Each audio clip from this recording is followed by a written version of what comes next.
It's gonna be fun, huh? Smoke machine, baby.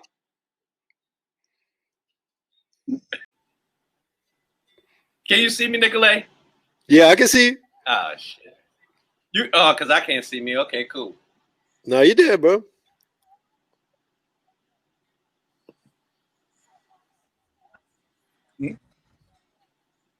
Yo, there's a lot of smoke. That's that 80s smoke that got in your lungs too. Yeah. You know what I mean? It wasn't that water-based smoke. You know what I mean?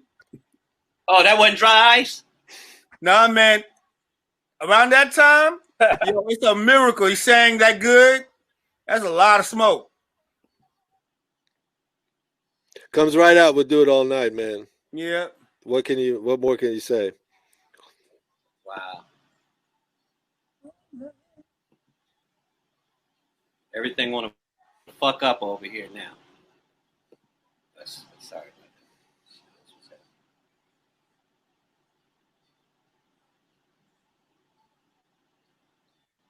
that. So what was, Andre, what was the vibe? You know y'all got to turn mugs out at this point, right? What was the vibe, like, oh yeah, coming to New York and jamming and feeling like you're going to rip everybody apart? What was the energy like? That was pretty much the attitude. It's like coming to New York to rip everybody apart. But because we had already been to New York, because I think it was the bottom line. We did the bottom line, so we were returning, to go back and really kind of hammer it in. Now I don't know if y'all can hear me, but yeah, it's going in and out.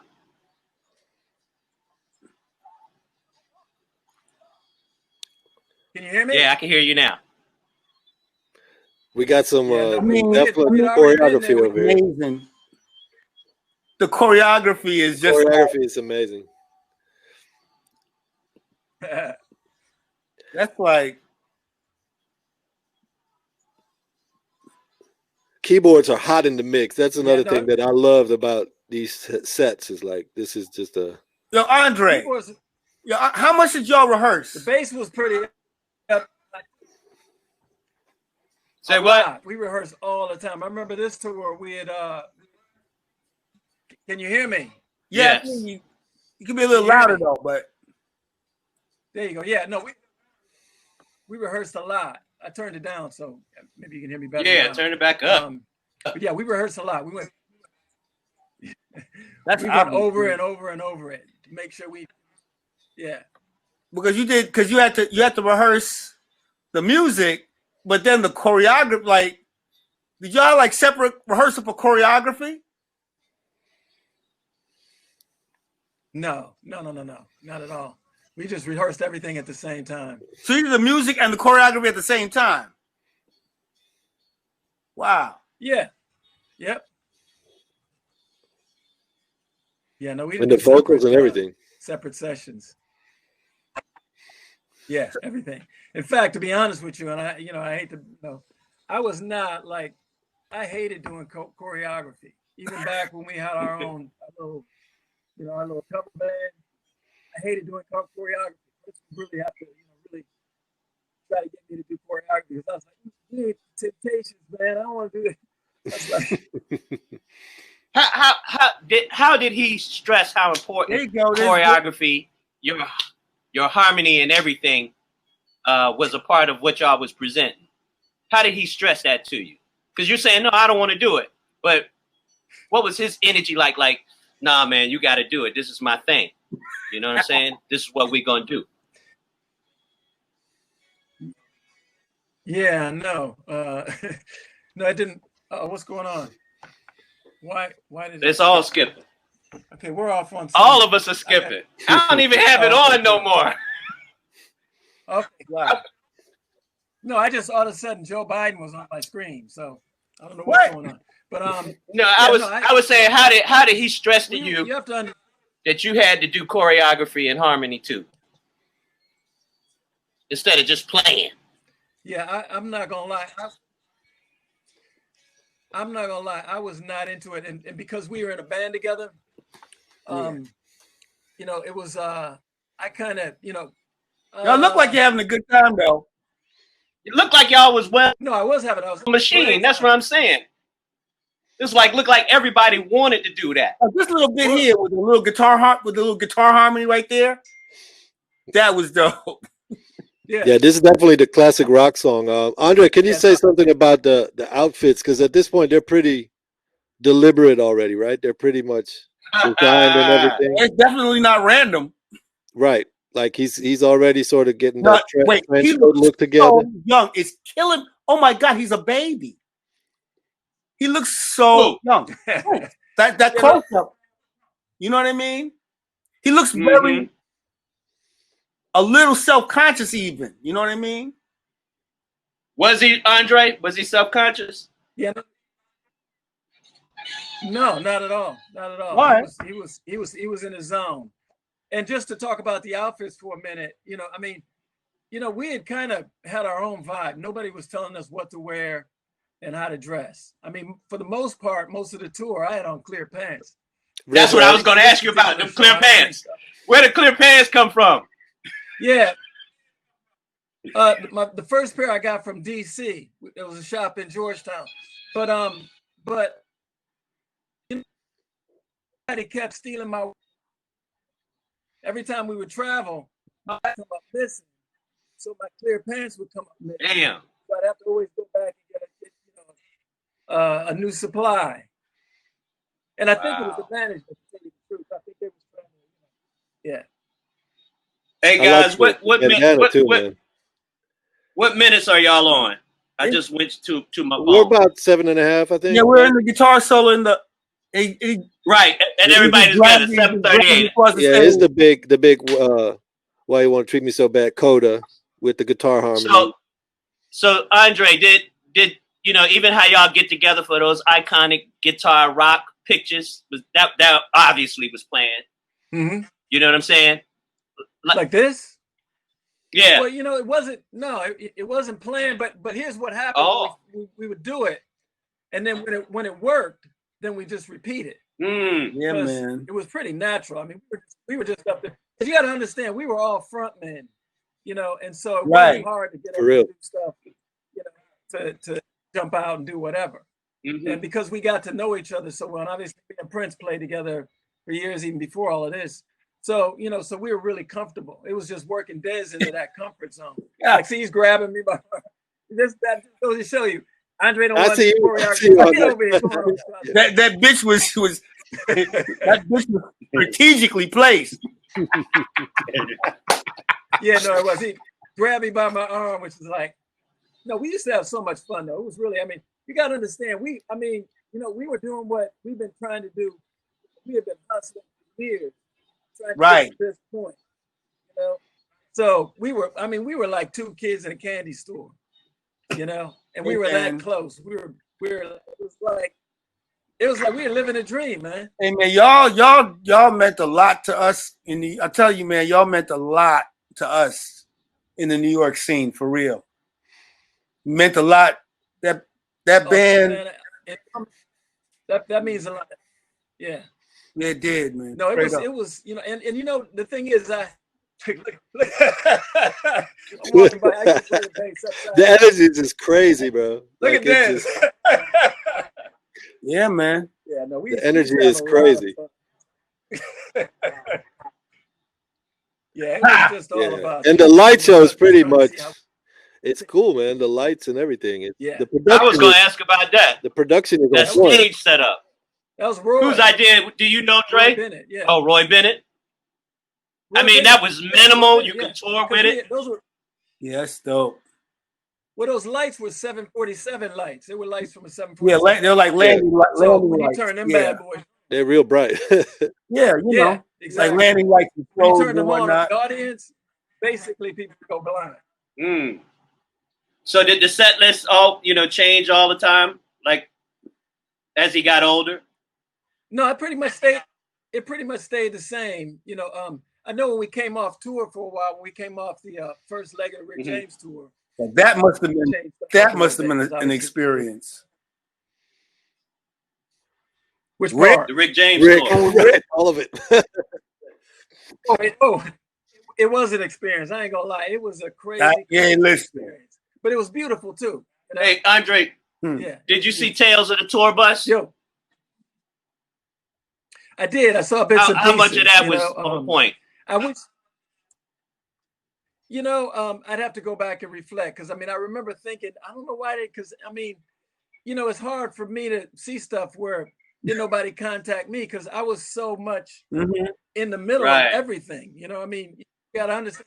Me and Prince were like tight. We were like, I mean, and basically, I was kind of like everything ran through me because he wouldn't talk to people, so I had to do most of the talking. Yeah.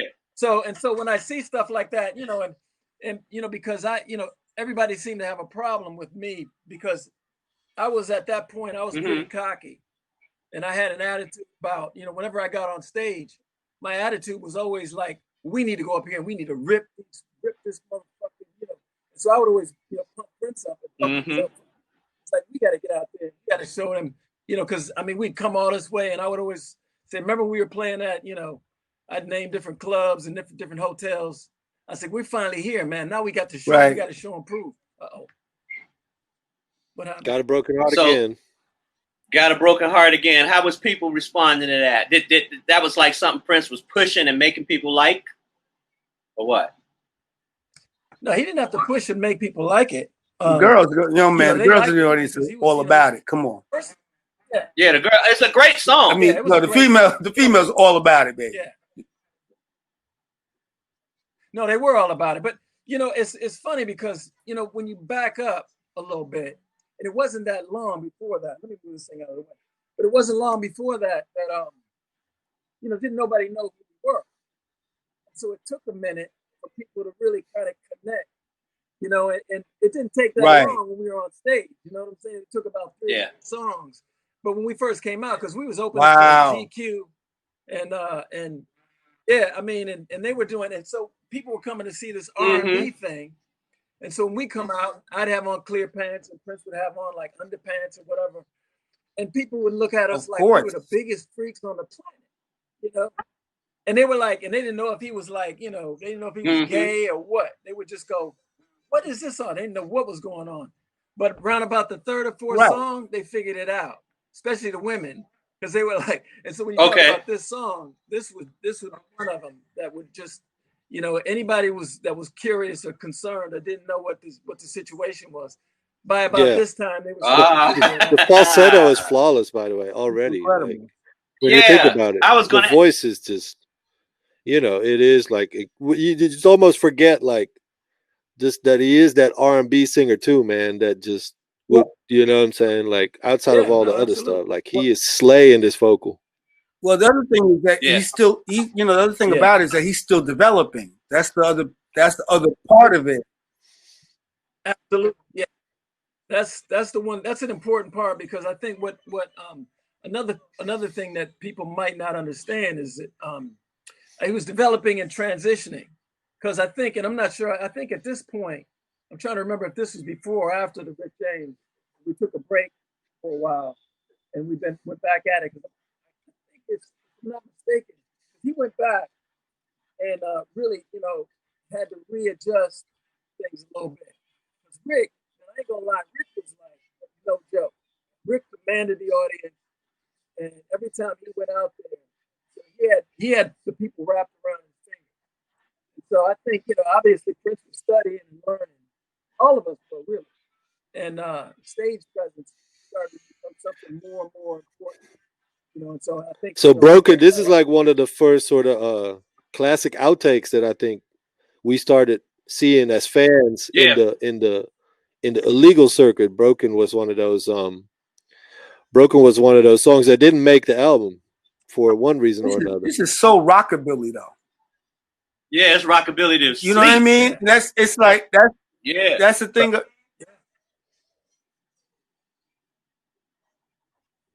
Yeah, there was it's interesting because there was another song that was, you know, a lot like it that we were trying to decide which one we would put. It was between that and a song called Donna. But he wanted the rockabilly. He wanted that rockabilly feel. Oh, Donna had the same. That's what I'm saying. They had the same feel. But one was just subject matter was a little bit different. So, did he ever have a bad night vocally? Is that a lame question? But goddamn. Really, well, I mean, let's see. I mean, the thing about it is that, obviously, I was there all and to say that, I can't say that he had a lame night vocally, because the thing about Prince is Prince took his everything that he did extremely seriously. And so it was he focused. But what you got to understand is when we did our first tour, we did our first sort of club tour, he lost his voice. In fact, we were supposed to do Bogart, and he lost his voice. We wound up in Philadelphia, stuck in a hotel in Philadelphia for like 2 weeks. Yes. Finally had to cancel the rest of the tour because he lost his voice. Yeah. And so we went back. We finally went back to Minneapolis, and we wound up taking, both of us wound up taking vocal lessons from this woman in Minneapolis, and she taught us basically the whole diaphragm thing. We were singing, I guess we were singing from our throat. And so we had to learn, we had to readjust from then on.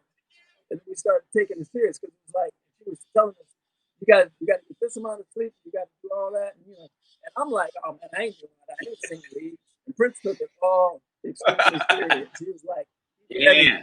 And then the cough drops became a thing because Hall's cough was like a thing. So here's Bobby. Wow. Or at least in my, this is where I'm at. This has got to be what. Well, I'm there too. I'm at 17:10. What you at, Nicolay? Yeah, 17, 10, 15, like something like that. This is, I got to think this is when you were mine, right? At a drum break, yeah. Yeah, this is when you were mine, I think. Yeah. Yeah. I love Bobby, man. I got to say, I love his style of playing, always have. What's your favorite part of the show, Dre? I mean, like what song was the one to say when we get to there we fucking you up? Let me see. Can we skip that? I keep having stuff coming in on my computer. The song that used to mess me up is actually I love playing Dirty Mind, but I love playing. That's what I'm saying. I mean, it was But When Your Mind is undeniable. I mean, this tune is undeniable, though. Yeah. As soon as it starts, it's like, that's it. You know what I mean? This is definitely the classic of that early period, right?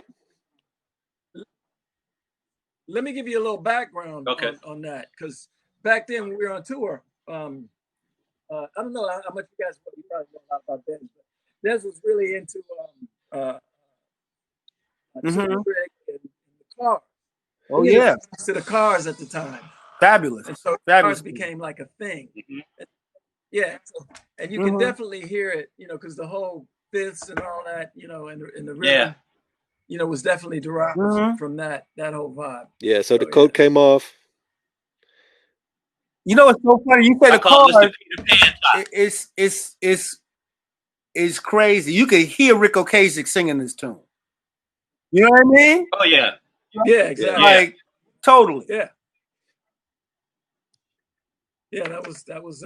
I mean, we were driving across country, and I remember sitting in the car listening to it, and Des was into it. It's like, you guys got to check this out. And that the Pretenders, I was in the Blondie. Was messing a little bit of I want to say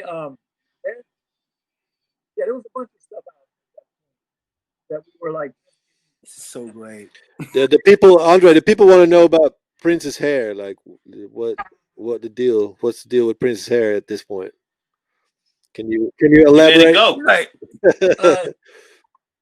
He let it go.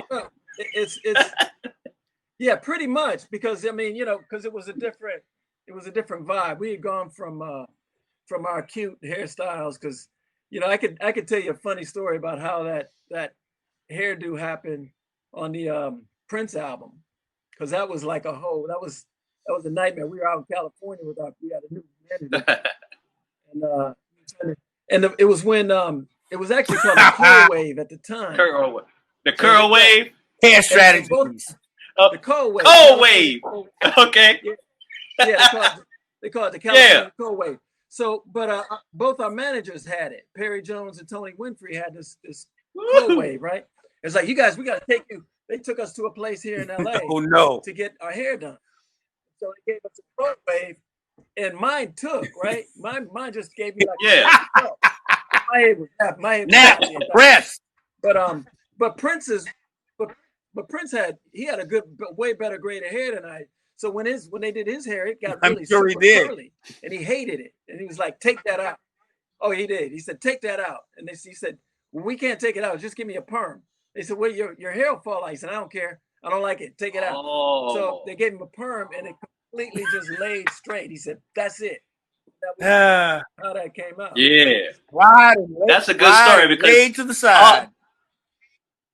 That's right. I got so many cousins to this day use that Prince album as the model for their hair to this day. That's so he let it go, and that's what we see on Dirty Mind, right? Yeah, no, on Dirty Mind. This is my joint too, man. Got to stop messing about, right? Yeah. This is my jam.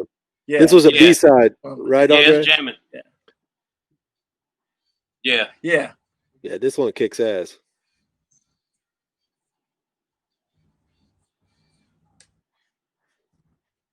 I mean, listen to the bass. I'm having fun. You gotta understand, man. I'm like, I love playing. So yeah, it shows too. And if you notice, they had to. I would always come up front to make sure they had my bass pumping. Because when we did sound check, I'd go out to the front and and just and me and Prince would go back and forth because I'd listen and he'd go listen and he'd play and I'd play just to make sure the sound was right. And we literally spend like. I mean, it seemed like hours getting the kick right. We would just sit out there sitting in the seats, just kick ain't right there, kick ain't right. We'd be sitting next to each other. Sometimes we just be messing around. It ain't right. I just love the sonic makeup of the band at this point, like the rocky guitar front, and then the keyboards are just sort of right there. You know what I'm saying? The synths are right there. It's just an incredible sound to me. Yeah. Can you hear me any better now? Yeah. You. Yes, sir. Awesome. Oh, that's it, man. And again, that falsetto, bro, like it's incredible. Yeah. Right. Did you guys know that you were at that cornerstone of leaving like R&B behind and shit? Well, it was a very conscious choice because, I mean, let's see, how can I say this? We were, it was an interesting time, really. It really was back then because we were, we had left, I think after we came off that first part of the tour, before we actually started tracking and recording Dirty Mind, we had come back home and we were kind of at that point, in Minneapolis, this is before Jimmy Jam and Terry Lewis and Morris Day at the time and all of that. We came back and we were like kind of, local heroes. We were like rock stars. People are like, we kind of owned the town for a minute. And so we came back and really kind of, sort of, got a chance to sort of, live life, let life kind of, come through us. And so we started working on, I was working on music. He was working on music. Our manager at the time, Perry Jones, had built a studio. Had a studio because when we were out there getting our hair did, we had gone to Phil Bailey's studio in Los Angeles. And he had a little, he had his own little, home studio. And so Perry said, I can hook something like this up for you, Prince. And Prince was like, can you please? That would be great. So he hooked up in, he had a place in Orono. And so he hooked it up. Him and our tech, Don Batts, hooked up that studio. That's where we cut Dirty Mind. And I noticed somebody was talking about earlier, how it was cut and, and all the different things. And it's interesting because, it was just he and I, so it was interesting to hear that perspective. Because in a lot of ways, because I was doing a lot of punching and he was singing. And so it was an interesting thing. But we got a chance to really, hang out, clubs. That's where Uptown kind of came from. Because at the time we were just able to go out and, it was, we kind of had a chance to take a little moment and kind of get in the mix, and get in the city and really kind of, First Avenue. I think First Avenue might still been called Sam's, but yeah. Anyway, it was a blast. Andre, what are some of your biggest bass influences, like just coming up? Oh yeah, Lord have mercy. Some of my bass influences. Yes, sir. Obviously Larry Graham.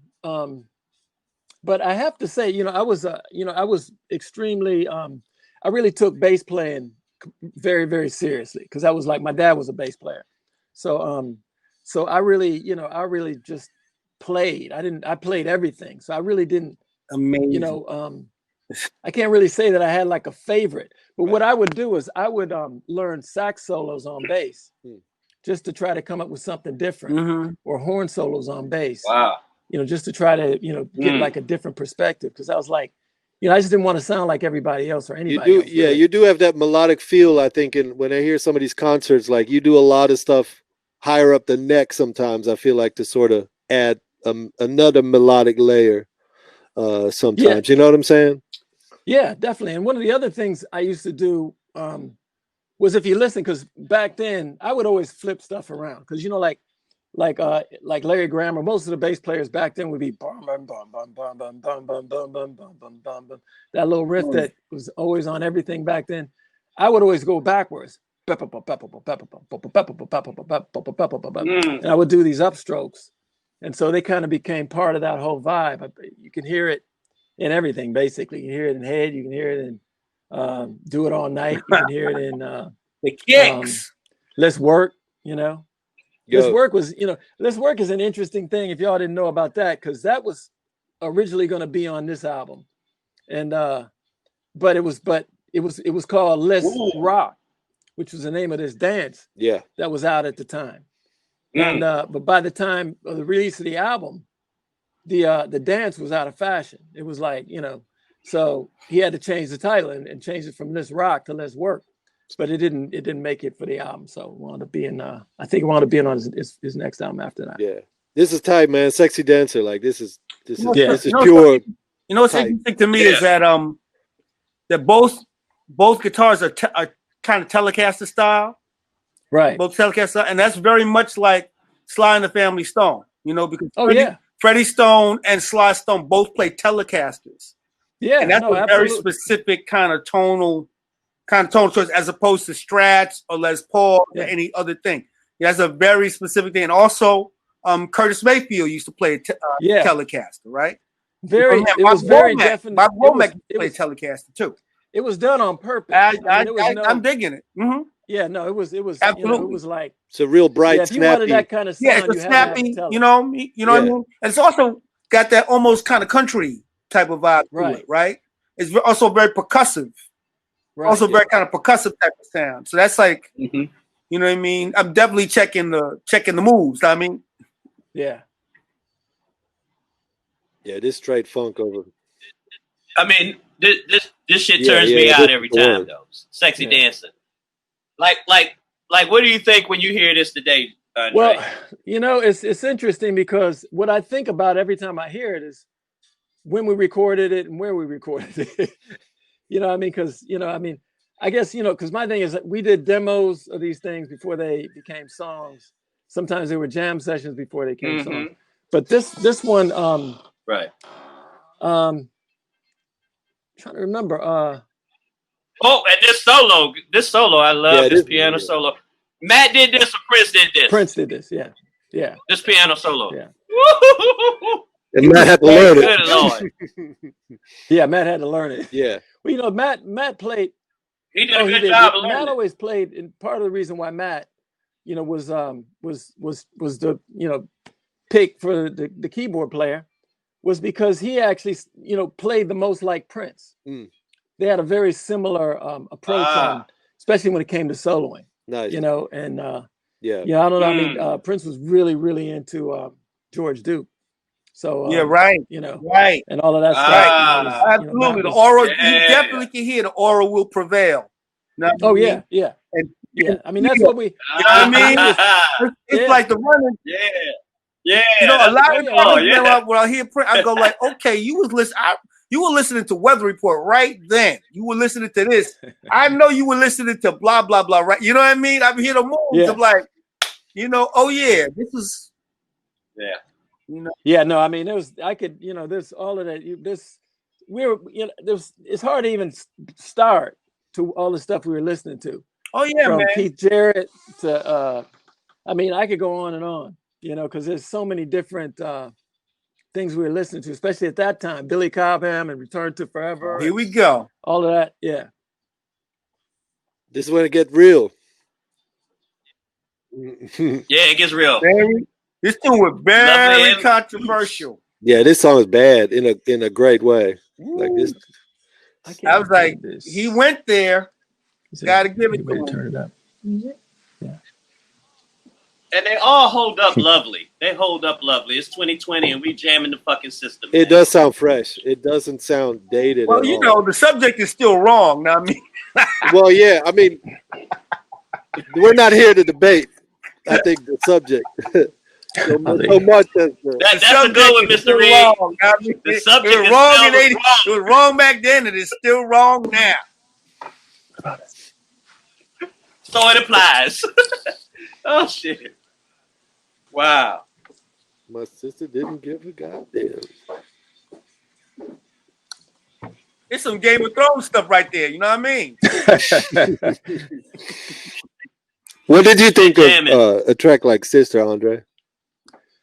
This right here, that woo.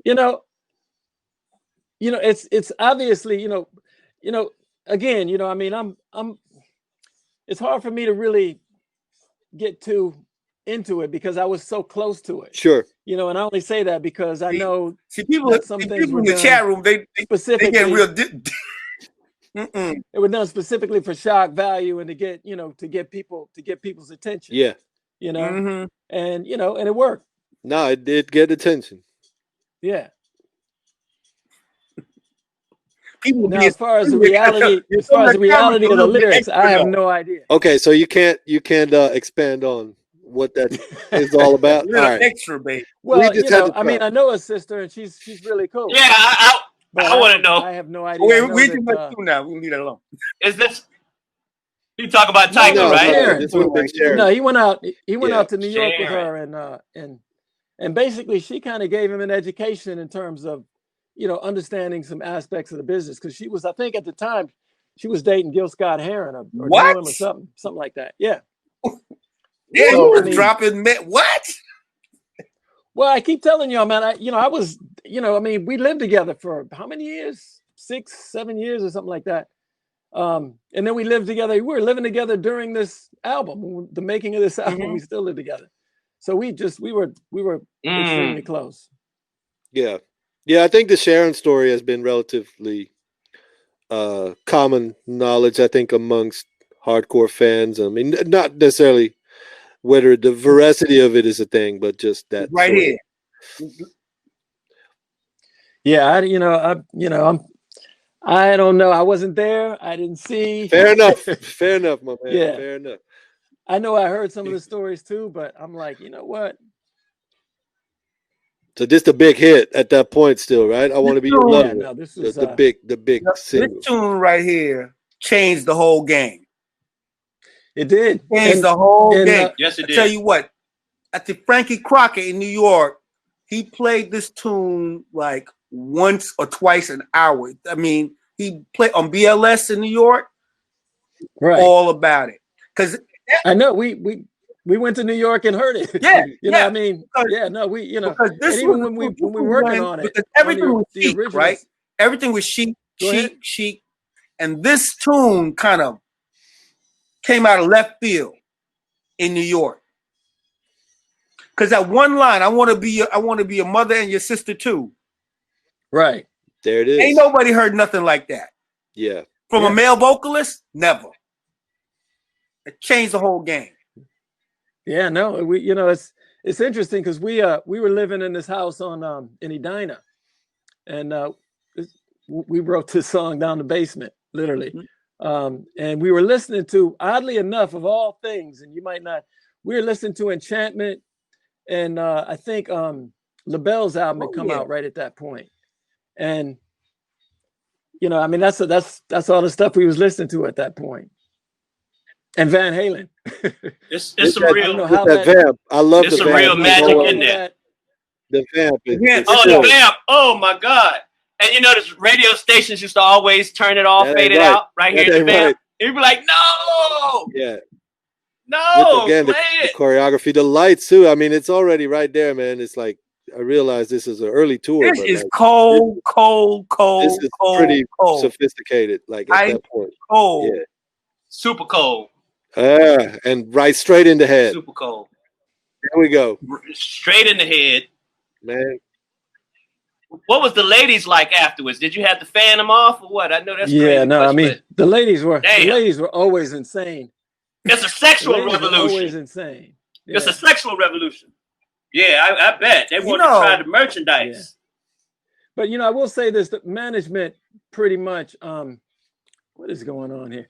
Management pretty much try to keep us focused, you know, because it was too crazy. Yeah. And we really used to get mobbed pretty bad. Oh, yeah. And I unfortunately would get mobbed because a lot of times they would always focus on Prince. And so they'd hustle him, we're off, and I'd just be stuck. And then they'd have to come back because then I'd just be getting just mobbed. So you just be getting the runoff, huh? Is that what you're trying to say? Say what? Yeah, you would just be getting the runoff. Yes. I was getting, well, they would take him and then they'd forget, you know, because half the people, you know, you know, like there'd be like 50 girls just surrounding me and I couldn't move. And so it'd be like, they just abandoned me.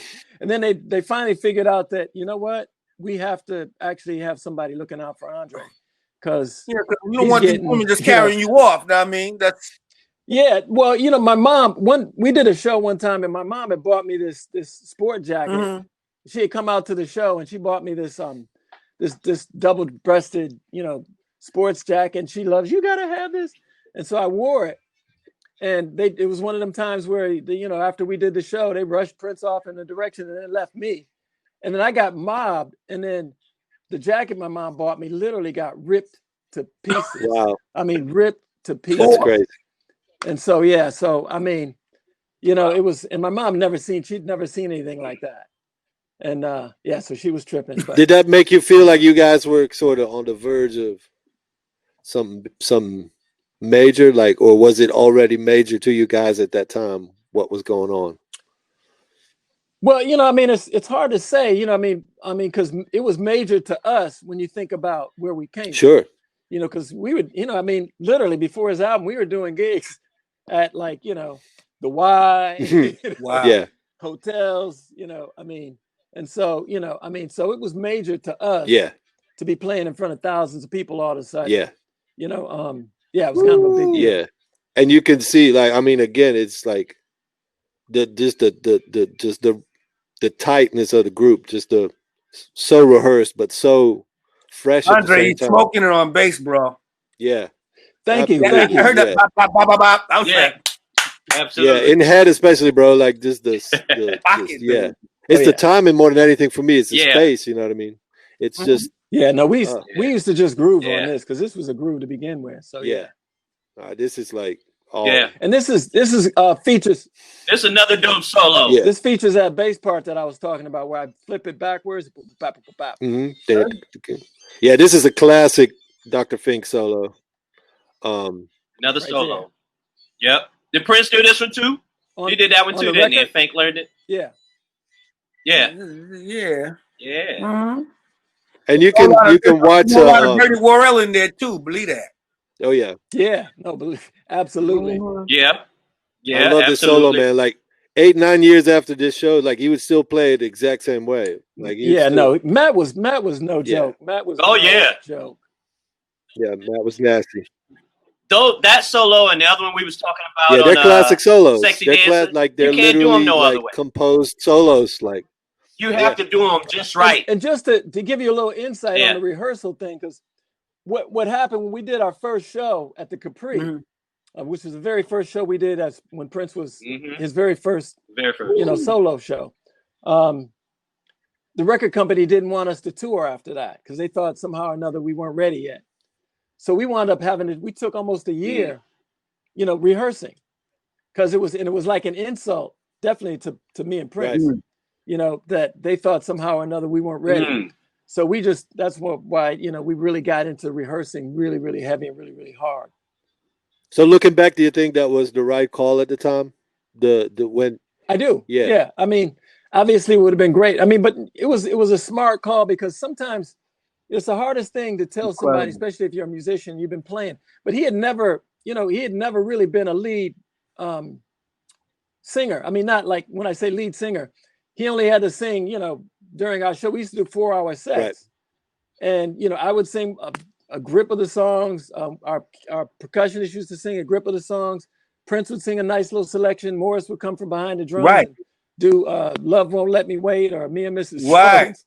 You know, Wow. So, yeah. Morris Day you sing Love Won't Let Me Wait. See that? Oh, yeah. See, Yeah, no. where's that record? You know, it should be, with you know, things like that. well, you know, I got to tell you, there is a copy of that somewhere. You know, because there was we used to do we did a show for this program called Harambe in Minneapolis, and they have a recording of it somewhere. Wow. This is nasty, bro. God, the breakdowns in head, like the breakdowns are just immaculate. Just the hi-hat, the teles, like, man. and then just André, like, it just, man, it is punchier than a. Incredible. So did this part just grow, like when he starts, you know, masturbating the guitar and all that shit? Like, was that the plan, or did, you know, because the groove breaks out and y'all get to play, and he went over to the side and started, you know, trying some new star shit? It did grow, because there was a point where he had a guitar that used to shoot out, you know, yeah. You know, I think it was the old Dixon. Shoot out what? Yeah, they had, like, yeah, they had that's the answer. Like, stuff out. But, you know, I mean, so obviously we tried different things and to see what worked and, you know, what didn't work. But it was always, you know, I mean, you know, the thing is, and I heard somebody saying it earlier, you know, Prince was very much like a football coach or you know, an athlete, because he would study tapes, you know, and I got to give him a lot of credit. I understand it a lot more now than I did then. Because back then I just couldn't have the patience.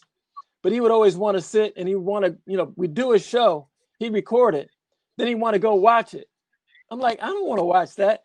But it makes all the sense in the world, because every time you watch it, you see everything, you see what works and you see what doesn't work, which is probably why he's got me in the dark right now, because I didn't want to show up.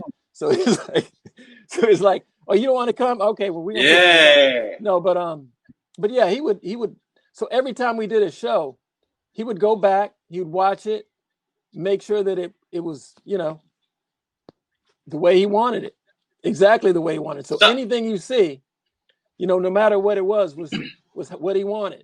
So if he wanted somebody featured light-wise or not featured so much light-wise, it was because he looked at the tape and said, you know what? Turn the light down on him a little bit more, or turn the light up on him a little bit more, or bring that bass up a little bit more, or bring the guitar, bring Dez's guitar down, or bring Dez's guitar up, you know. But everything was always very much, you know, set up to give the people the best performance, the best. He's definitely giving people the best performance right now. He's on the speaker, killing it. He's on the speaker. This is brand new. Nobody's seen this. Yeah, nobody's seen no shit like this. And then they jump off and do some funky shit this like that. This must have been like going back to like 1980. Again, for me, I saw a lot of this after the fact.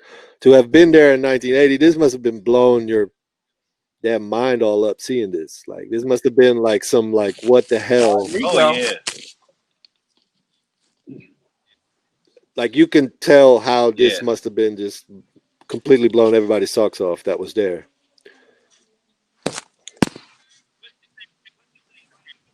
What's he saying right here when he say, come here? It's you and him now? Pretty much, mano y mano.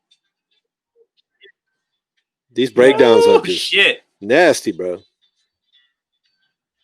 And then we start jamming. I think in a minute we just start going back and forth, you know? Only thing that would make this better is if you started hearing Miles Davis start playing his trumpet from backstage. Right. That's the only thing that would take. That's the only thing this would. You know what I mean? That it. This interplay with the hi-hat and the guitars and the bass is just everything. This is like a highlight of the show. It's everything. Like for real.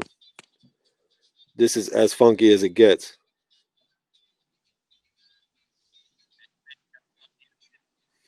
Hey man, y'all funky as shit. I'm telling you, man, this breakdown.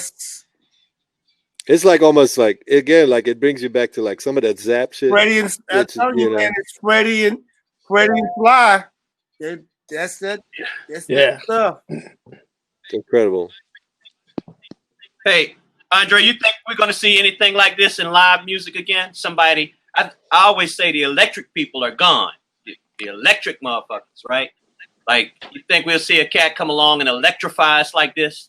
Or like what y'all did musically, aesthetically? Well, I mean, my first instinct is that. Absolutely. I mean, it's gonna take a long time for it to be.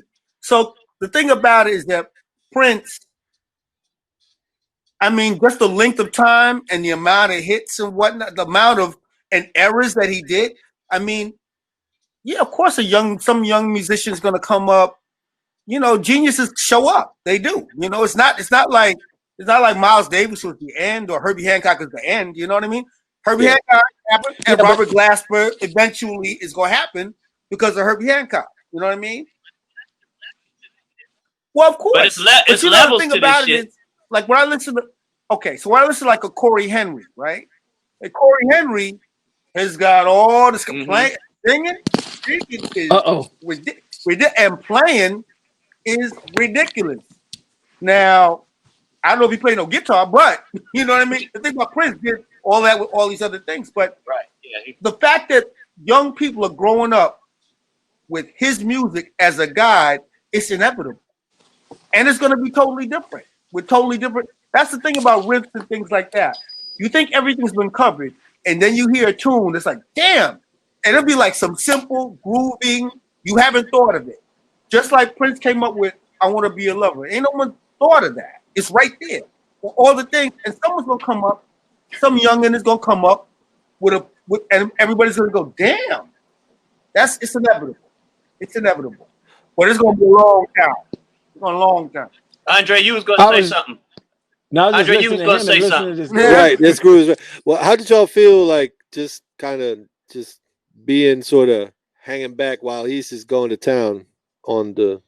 Well, actually, right then I was going to town. But I'm saying like the theatrical aspects of his playing at this point. Like, is that something that you were totally comfortable with? How was it to be on stage and see him kind of go all the way out?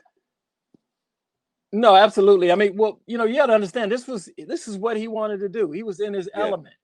And and I don't know, for me, because I mean, I was I was a little apprehensive originally to get to be in, like a band kind of thing. That's never, in somebody's band, because originally he was talking about we should just do a Brothers Johnson kind of thing. And I was like, nah, but they signed you and all of that. And we went into this whole thing. But once I decided, I got you. I'm whatever you need. I was like, I would encourage, do more, do whatever, I mean, so for me, I was like, I just had to sit back and groove, make sure I kept the pocket.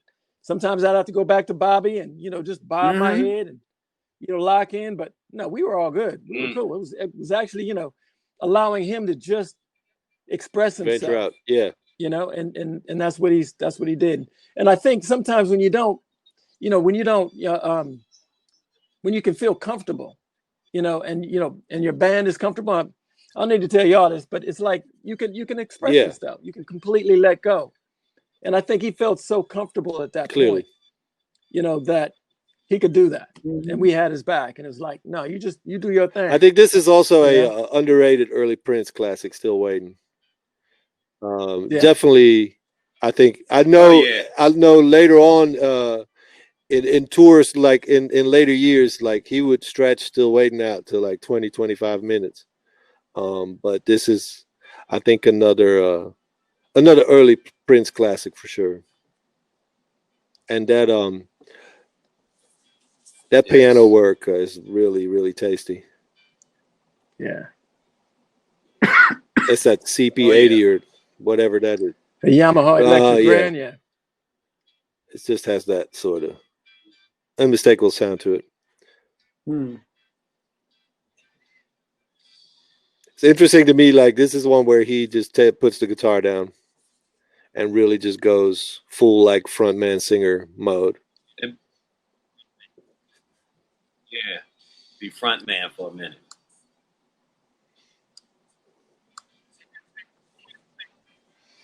And he always, you know, in his later life, someone asked him what was his biggest attribute as a musician, and he said it was his poetry. Did you hear about that? Did I hear about it? No, or see that article or anything, you know. In one of those many articles in his later life, like around 2015, it was like, you do so much, you're so great at everything. What's your biggest attribute? Yeah, I didn't hear about that, but I mean, I could see how he could say that, because I mean, you know, he would always. I mean, when I met him, he had a notebook, so he would always write everything down. I mean, this was back in 7th grade. We were like 12 or something. So yeah, no, I mean, and it was always, everything was, you know, writing poetry, writing stuff, coming up with rhymes, trying to come up with caps, because cap fighting was a big thing back then. So you had to come up with caps. So we had to, you know, when I moved in, he had gave me caps. You know, it was like, you know, he would write caps down for me and tell me certain people that I needed to, you know, you need to say this for them. And because, you know, he grew up in that neighborhood and I was just, I was new. So, yeah. Wow. Yeah, man.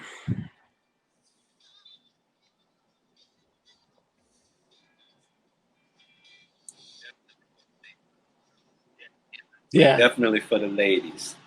Funky enough for the men. We can hear it in there. Incredible. Harmonies are on point. Did y'all have to? Yeah, did y'all had to practice those harmonies over and over and over, or y'all was just naturally like a like a family of brothers? You know, songs like this, we definitely had to practice. You know, when you were asking me about that particular song earlier, you know, that song wasn't, you know, wasn't like a difficult vocal thing. But some of these, we actually had to sit down in a room and go through a vocal thing, you know?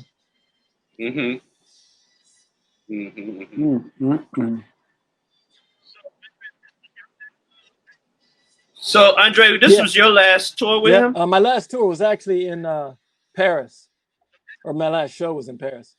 Yeah, but the tour was Paris show. Tour was the Sturdy Mind tour. Yeah. Oh, okay.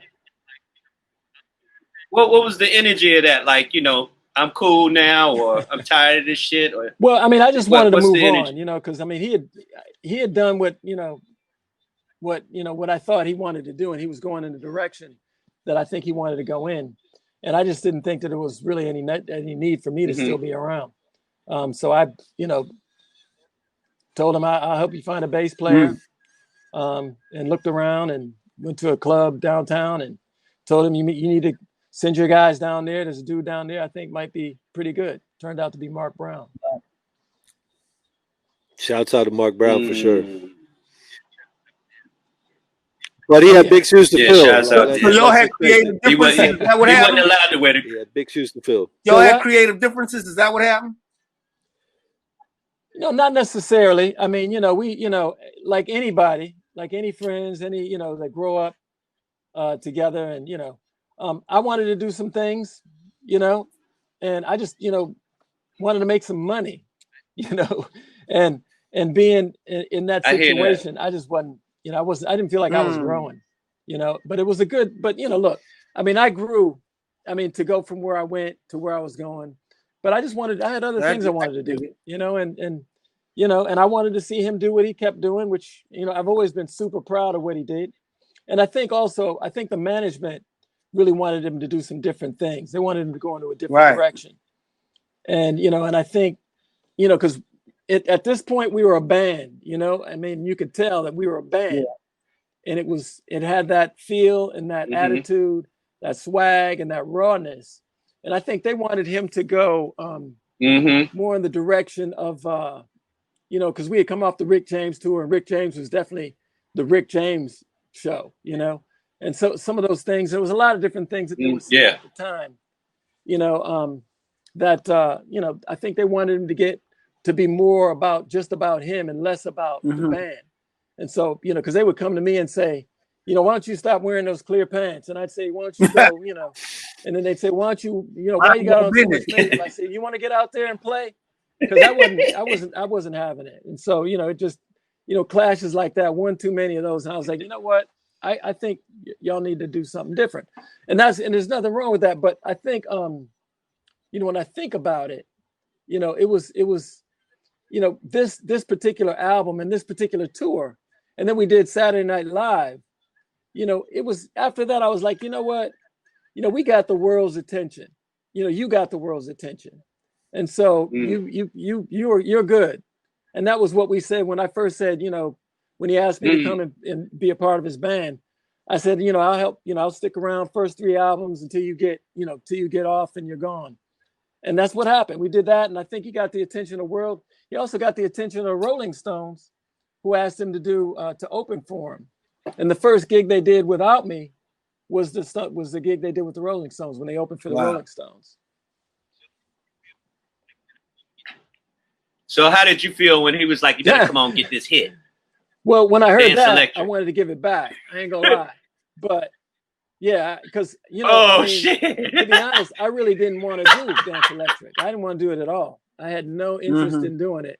Because I just, you know, I mean, you know, I had written a bunch of songs that I never got that I wrote and did on that same 16 track right around the same time, you know, he was doing Dirty Mind. But yeah, I was like, you know, so we wound up talking and going back and forth, and then finally he came out to I was in the studio. Something switched. I was in the studio in Los Angeles at God, what was it? No, it wasn't Sunset Sound. It was God, there was another one on Sunset that I can't remember. Anyway, I was recording my album there, and he came down with his dad, and basically, you know, he brought his dad in because me and his dad were really close, and so that pretty much kind of helped sort of seal it for me, because his dad came and was like, you know, you boys should work together. You boys should do this and all of that. So I was like, yeah, cool. So yeah, his dad was really cool. His dad was very cool. Wow. So we are yes, we are at the end, and we are a little bit over. I hope everyone can give some virtual claps for all of our amazing panelists. I really, really do appreciate it.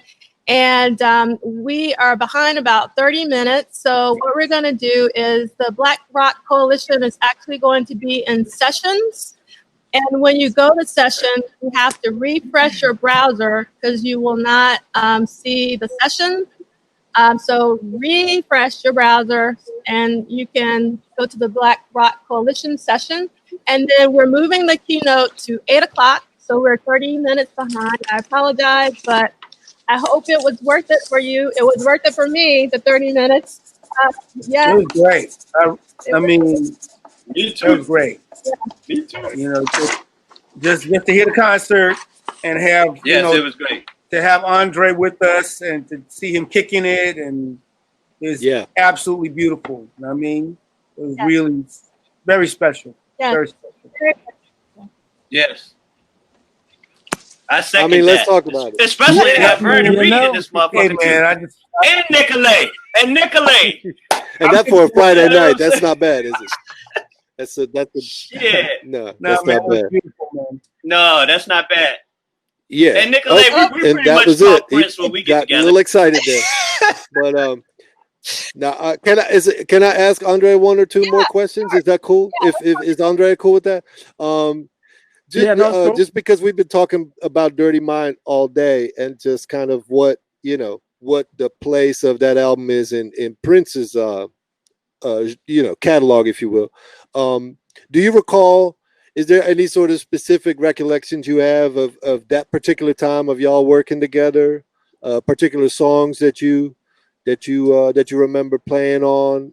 You said you were helping him with a lot of the 16-track recordings. Yeah, I was there through the whole process. What in particular are you talking just about? in terms of that sort of, just the I guess the period of May, June of 1980 when a lot of this was recorded. Do you have any specific recollections of songs you played on? Did you play on everything? Did you? Yeah. Well, it's hard to really say, because what we would do is, what Prince would do is we would have jam sessions, because that's what we did all the time. We jammed and jammed and jammed, and he'd record them. And, I mean, a lot of times those jam sessions would turn into songs. And sometimes I'd play them, just we'd record them. And you'd never really know. Right. You wouldn't know if it was you or if it was him. And it just was the way it was. And, early on, I really, I don't think anybody, I know I didn't really know or care, one way or the other. Because I really didn't understand the business in terms of getting credit and all that other kind of stuff, or publishing or all that kind of stuff. But, when you start to understand the business, you start to go, well, wait a minute. Right. So it was a little, it changed. So it's really hard to answer that question. So that's why I've just, at this point, I just say, right. What is your personal opinion of the record, sort of, if you compare it to sort of what the two records before that were and what came after? Do you like the record? What is your thoughts here? Oh, I do. Absolutely. I mean, I like all of them. I was there for the first 3 albums. I was there for, obviously For You. I was just he and I and Owen, but for the most part, it was just he and I through the whole process. And then the Prince album, I was there pretty much for that whole process. We lived out in a house in Beverly Glen. And then obviously, this album, same thing. And then and I think a good amount of the songs that were on Controversy were things that we had kind of done that wound up, but obviously I was gone, so I don't know how it came at that point, because at that point I was like, and once I was gone, I really, kind of lost track of a lot of that stuff, because I wound up doing my own stuff and doing other projects. And you moved away too, right? You moved away from it.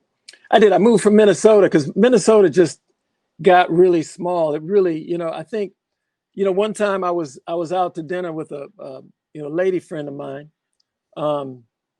And some fan came and just handcuffed herself to me at a restaurant. Say what? And I mean, and so and didn't have the key, and and then I mean, I would go out to clubs, and I would get mobbed. It's too wild. It was I couldn't move, and you couldn't, and anybody that I met, it was just a crazy time, and it was a crazy time. I couldn't take it. I just wanted to be able to, I wanted to go back to normal, because where I could go around my city and, and hang out. I couldn't go to my mom's house, because there was always people at my mom's house. Yeah. That's where, we kind of started. So I couldn't go there really hardly, because there would be people literally waiting. And, I mean, a lot of people always look at things from Prince's perspective, which is obviously, which is great. But from my perspective, it was no longer work. Crazy. Right. I want to get back to this. Say you girl handcuffed. So what was it? Okay. So a chick walks up, you with your lady, and she goes and she handcuffs herself to you. What was the interaction between the two of them? Well, well, it was like, no, he did. Well, she didn't say much, but damn. I was like, no, she didn't, because she was like, you're André Cymone and all that kind of stuff. And I was like, yeah, can you sign my autograph? And so I went to reach over and sign my autograph, and she handcuffed me. She said, you coming with me? You with me now? And I'm like, you got to be kidding. I thought it was a joke. She was dead ass. Where's the key anyway? And then, then it went on, and then it was like, then, had to get security. And then I think they called the police. The police came and got the handcuffs off. And that's the way that one went. But it was, stuff like, there was a bunch of stuff like that. I mean, I could go on and on. That, just made me decide I couldn't, I couldn't do it. Wow. Yeah. So let me ask this. This wasn't Dirty Mind was like. In Minnesota, oddly enough, Minnesota is kind of a small town, in terms of everything that you do. you know, everybody knows about everything you're doing. And I was living, you know, at the time when I was living there, I was living in a penthouse, and there was a judge that lived next door to me, and he was getting on my, he was getting on my nerves. It was just a crazy time back then. In some ways, it was really, really, you know, it was a beautiful time because people were coming in from all over the country, probably literally all over the world at that point. And, you know, that's how, you know, I met Jesse. And, you know, people were coming in, like people would bring people in town and say, you got to meet this person and you got to meet that person. And tell, you know, and they'd say, you know, he's like this. And I think I met Jesse through Suanne, who basically, Suanne Carwell, who basically said, man, André, you got to check this dude out, man. He can play the guitar, man. He looks just like you. And I was like, ain't nobody look just like me. And I was like, you know, talking all that. And so we wound up doing a gig. I was still in Prince's band at the time. We wound up doing a gig at First Avenue. And I think it was probably right around that point. But, and she brought Jesse, and I looked out in the audience and I saw Suanne, and I saw next to her, I saw Jesse, and I was like, oh my God, that must be who she's talking about. And so she brought him backstage, and then I met him and we talked. And originally we talked about, you know, he told me he played guitar. So we went and I think at the time he was staying, I almost want to say he was staying at Terry Lewis's house. So I went over there and we jammed, and I said, you know, I'm trying to put my thing together, and I was going to, you know, see if he wanted to be in my band. He's like, yeah, you know, and blah, blah, blah, blah. And originally he was going to be in my band. But he had called me, you know, told me, listen, you know, Prince is putting a thing together for Morris in the time, and, you know, stuff that I kind of already knew about. And he said, you know, they asked me if I wanted to play guitar. I know, you know, we talked, and I said, hey, listen, man, you know what? If they got their thing ready to jump off right now, do it. You got my blessing, and the rest is. That's great, man. We appreciate you sharing, dude. Party up in here. Yo, man, before you go though, before we break it up, man, what's your vibe on what's happening in Minnesota right now? Yeah. You know, I think it's interesting. You know, one thing I would say is I think someone once said, I'm going to quote because I'm not quite sure who it was, but when you tell the truth, it becomes part of your past, and when you tell a lie, it becomes part of your future. And I think Minnesota, especially in Minnesota, I think people have been lied to so much, and Black folks have been misrepresented so much. And I know for me personally, my experiences and my family's experiences, because, you know, I'm going back to my brother who, you know, had altercations with the police all the time. And then my other brother had altercations with the police all the time. My nephew is in a wheelchair now, literally. Can't see out of one eye, can't move his legs, had his back broke by the police. Holy shit. So it's very, very real for me, and it always has been. You know, I mean, part of the reason why I came back and got back into writing and music is because, you know, I thought, well, I can lend my voice and my skills as a songwriter to try to write about some of this stuff, you know, and which is what I got into. But I think right now we have an opportunity to really make substantive change, and that's what it should be about. I think we got to really, you know, we really got to think about it that way. And I think we really need to, as you know, from a Black perspective, we need to take this opportunity and really think about, you know, what this change, what we want to see, where it could go. You know, because I know that one of the last times Prince and I spoke, we talked about building a community center. And my thing was, you know, Black folks don't ever have nothing of their own. You know, people always talking about why they burn up their own community, why they, you know, Blacks ain't never, it's always hand-me-down buildings, hand-me-down this, and, you know, my attitude was like, we got to build some stuff that's brand new, that's ours. And we were talking about building basically a community center with a playhouse where you could have plays and, you know, and dance performances and obviously, you know, concerts, but, you know, all of that kind of stuff, just, you know, all in one. Then I was thinking about in terms of plays, you know, we got to start writing different stuff, because you think about like, you know, what we gonna, you know, put a playhouse in the middle of North Minneapolis and then they're gonna come and do Shakespeare? No, you know, we got to write some new plays, because I mean, from now till, you know, back in the throughout history to now. There's been so many things. I mean, Prince included, and different artists and Duke Ellington, and there's so many stories that you could write plays about, write stories about, make films about.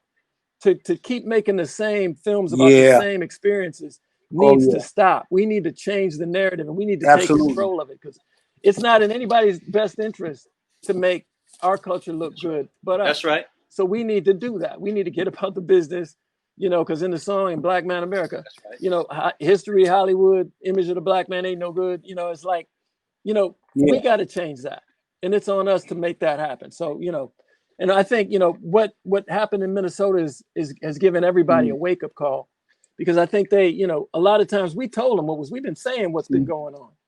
But, when you get that front row seat to see it for yourself, and you see it, you feel it. I mean, you understand, and it's not that there's no denying what happened.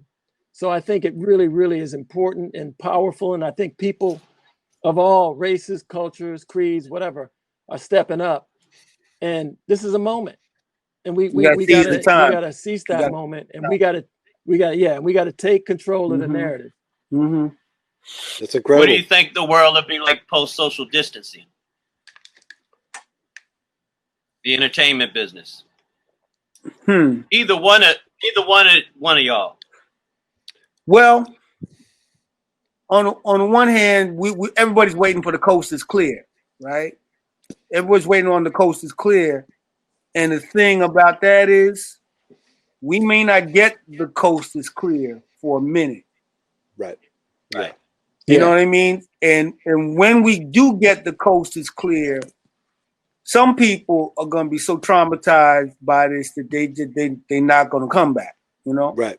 But a lot of people are like, can't wait to, everyone's stir crazy. So I think big concerts, I think movies is going to come back, but certain.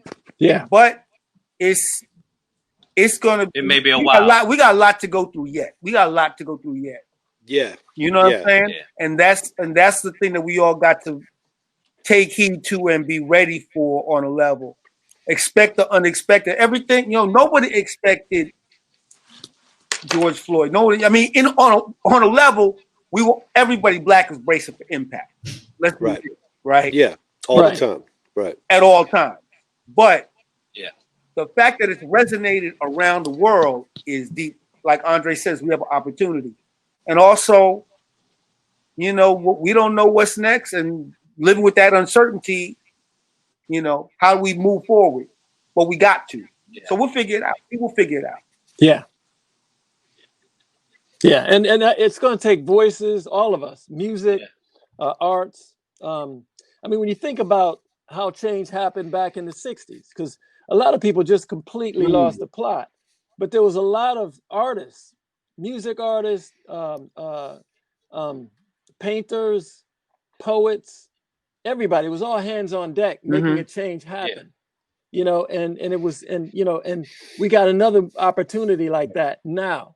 So it's incumbent upon all of us, artists and anybody with a voice, to speak out, in our music and our songs, and when you get a chance to talk to people and get engaged and get and inspire, because you young folks is coming up, and you got to give them something to really, to be inspired by, and to pick it up, and get into and change things. Yeah. So that's a good place to stop. Only because I want to give André a break, because he has to come back for the keynote, and I also want to be respectful of his time.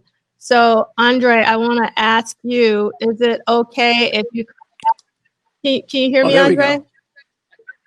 I want to be respectful of your time, and I want to give you a break. And I want to make sure, is it okay if you come back at 5:30 your time, is that okay? Yeah. Okay. Awesome. Yeah. No, you're good, man. You've been good for a minute. You've been still moving forward. So you mean all this time when I was all in my nose and I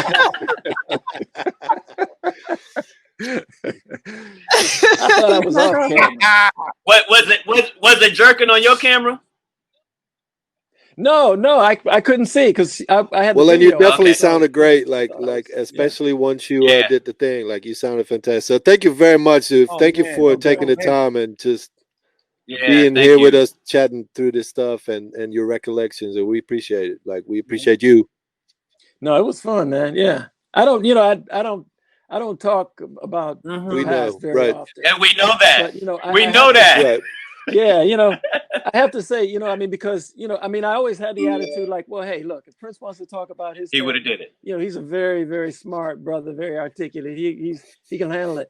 But since he passed, obviously, it's really important because I realized some people start talking about stuff and they seem to have an ulterior motive about what they're talking about. And they're trying to rewrite stuff. And it's like, it's like, I mean, it's unfortunate because, his story is it's a beautiful story. It really is from start to finish, no matter how you want to slice and dice it.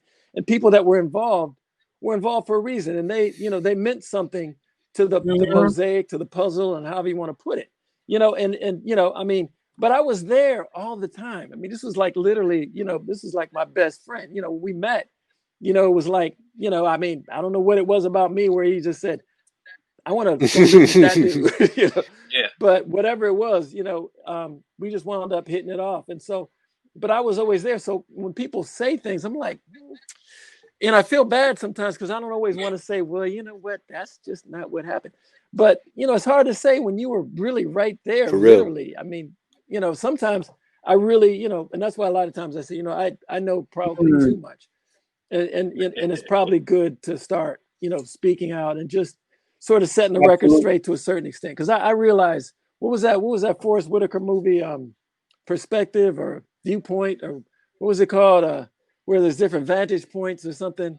Anyway, different people might have a different perception from their perception, from their vantage point, but I just know from mine, because it was literally in the same house or the same apartment, or when we were living at my mom's, he was in the basement, I was in the attic, or when I was talking about I Want to Be Your Lover in the basement and all of that. It's like, I mean, I know who was there, I know who came and how long they were there, because I know who was in the kitchen making toast, So it's just it really gets, to I know who was ironing clothes and who wasn't, but it's just, it really gets to a thing where it's like it's super personal for me, because we were your life, really close. just as much. And people don't know that we were close even after that, even after I was gone. I mean, Sign of the Times, no matter what it was, he would always call me and say, listen, I need you to hear this. Wow. And he would literally, wherever I was at, he would like,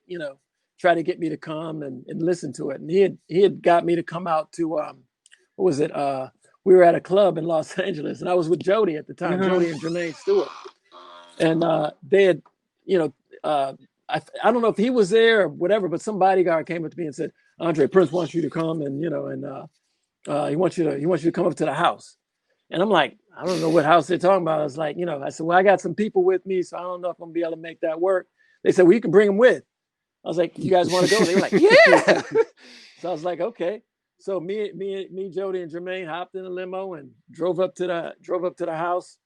And then I introduced them to Prince and all that kind of stuff. And Prince looked at Jermaine. It was like, it was actually funny. And they were like, Prince was like, do you mind? I just want to play him some stuff. And so they were like, no, we're cool. And he had him hang in the living room. And he and I went upstairs, and he went and commenced to playing like a 4-album set. So we were up there for like ever. I mean, because at that point, the Sign of the Times, there was a lot more to it than what wound up eventually being the record. Right. Yeah. But I remember, listening to it and just sitting there through that whole thing, man. And the weird thing is that on the wall in the room, he had this big, huge clock on the wall. So, I mean, I could see literally, I couldn't miss as the time was ticking by. I was thinking, I was like, classic. This is probably, but I just remember that album was insane. My only thing, and I know fans are going to be all on my case about it. My only thing was like, but you just released an album not that long ago. Maybe you should just do Right. 2 albums, you know, or maybe a 1 album, maybe just do 1 album and let people get hungry. He's like, what am I going to do with the rest of that song? I got too many songs. I can't do, you know. And so, so anyway, that was, you know. The deluxe is about to come out. Yeah, he would say that again. The deluxe album is about to come out. For that one. Sign of the Times. Good. Hopefully it'll have. The Sign of the Times. Times deluxe. What's I mean, deluxe. Everybody waiting on that shit. You know what I'm saying? Yeah. André, so what album did you like the most that he did? I know, I mean, we all have favorites and we like all of them. We like Dirty Mind, we like Prince, we like, you know, For You, we like all of them. But which ones stand out for you? You know, it's really hard to say, only because, and I'm gonna be honest, you know, when I left, you know, I was just, I didn't really listen that much because I was just off on my own journey. Okay. But I came back and I had no idea. I mean, and I should be, you know, buggy whipped, but I had no idea just how deep he got, you know, in terms, because I mean, I would go to, every now and again, he would call me up and invite me to shows, and the shows were always insane. I mean, they were always insane. And, you know, and, you know, it was one time he invited me, I'll tell you a funny story. One time he invited me to a show and I didn't go. I wasn't planning on going, but, you know, one of my partners, you know, his daughter was like a big, huge fan. And so, you know, she wanted to go, and I said, and they asked me if I could get her, you know, tickets or something. And I said, I'll see what I can do. So I called him, you know, try to go through that whole daisy chain of trying to get hold of him. And they're like, oh, you coming to the show? And I said, yeah, you know, just if you could hook me up with tickets. And I was like, you know, I was like, okay, yeah. So they gave me tickets and backstage passes and a great seat and all of that. And so I gave them to her, you know, and I didn't go. And so I found out later that they thought I was going. So they like literally shined a spotlight on her. André Cymone's in the house. And she was like, and she came back. She said, I was so embarrassed. They were like, and then when they found out I wasn't you, they were like, they wanted to escort me out. It was crazy. I was like, so from then on, whenever he would say, nah, you coming, ain't you? You ain't sending no. But yeah, no. But favorite album, I wound up going back and listening and just getting absolutely blown away. And I was a fan of his when we were kids, you know, so, you know, and I, you know, I mean, you know, so I became a brand new spanking new fan all over again. Cause it was like stuff that, you know, some things that I was actually familiar with, you know, because obviously there was things that we wrote in my mom's kitchen and somehow they came back and, you know, got repurposed, I guess.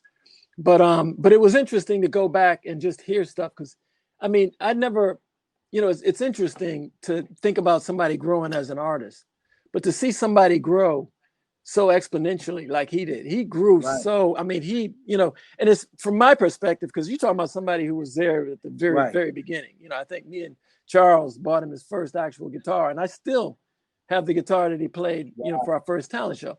So it's like, you know, we go way, way, way, way back. So, I mean, so to, you know, it's hard to really, it was interesting to see that growth and to listen to the songs. And it was even more bizarre and weird to actually sing them, you know, because the Revolution had asked me to come and do some shows. And then Morris asked me to come do some shows. And it was just a trip to, because I mean, I was saying before, it's like, it was hard to really to connect with the emotions, you know, and a lot of people, I know the band thought I was forgetting words and stuff like that, but I was crying my eyes out. I mean, you know, I think sometimes people just, you know, people don't know.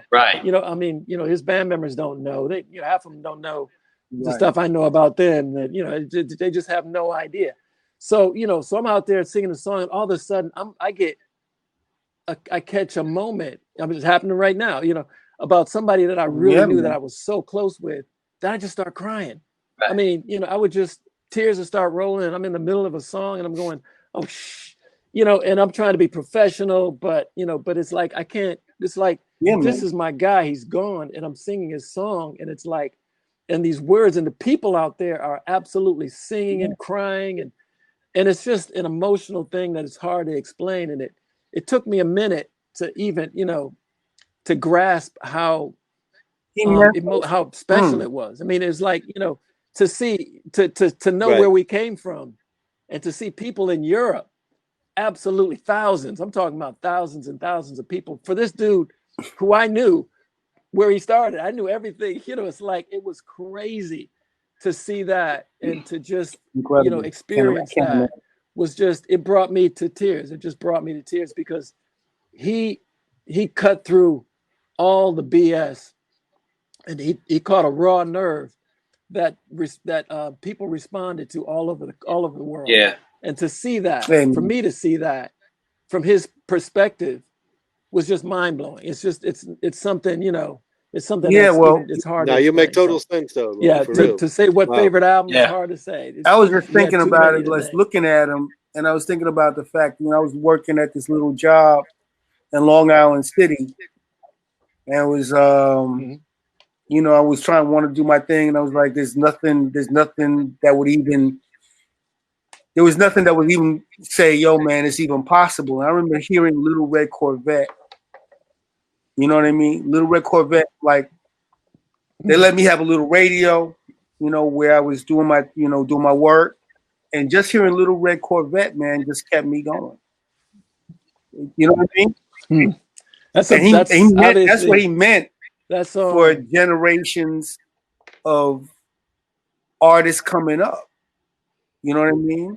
So the idea of it for André is exponentially 10, it's 100 times more than that.